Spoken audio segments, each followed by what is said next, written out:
మామ అందరు ఎట్టున్నారు మన వీడియోస్ కొద్దిగా లేట్ అయినాయి మామ, ఎందుకంటే మాకు మిడ్ ఎగ్జామ్స్ కాబట్టి కొద్దిగా చదివే బిజీలో ఉన్నాం, అందుకే కొన్ని వీడియోస్ లేట్ అయినాయి. మాకు మండే నుంచి మిడ్ ఎగ్జామ్స్ అయినా ఆ మాత్రం భయం లేకుండా మేము రీల్ తీసుకుంటా ఫోన్ చూసుకుంటా కూర్చున్నాం. అది మేమంటే నేనైతే వాలీబాల్ ఆడుకున్నా కాసేపు లీజర్ పీరియడ్ అని. మా వాళ్ళకి మండే ఎగ్జామ్స్ అవుతారా అంటే ఏది మండే అది అప్పుడు చూసుకుందాం అంటారు మా వీళ్ళు.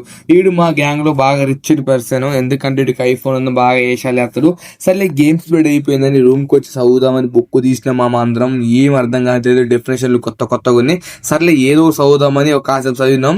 ఏదేం అర్థమైందిరా అంటే ఎవ్వడికి ఏం అర్థం కాలే అంటున్నారు. ఎందుకు అందరు తెల్ల మొహాలు వేసుకొని చూస్తున్నారు. సర్లే మండేగా చూసుకుందాంలే అని ఇంకా నైట్ అయిపోయింది మామ. నైట్ అయిపోతే సలిమంట వేసుకున్నాం. సలిమంట వేసుకొని సరదాగా జోక్ వేసుకుంటా రేపు ఎగ్జామ్ అలా ఆలోచించినాం. ఇంకా నైట్ అయిపోయింది. నైట్ ప్రిపరేషన్ స్టార్ట్ చేసినాం. నైట్ ప్రిపరేషన్ అయిపోయింది. ఇంకా చదివి చదివి చదివి ఎగ్జామ్ రాసినాం. రిజల్ట్ వచ్చాక చూద్దాం ఎవడు పాస్ ఎవడు ఫెయిల్, అప్పుడు వీడియో ఇస్తాం మామ. ఉంటా. లవ్ యూ, సబ్స్క్రైబ్ మామ.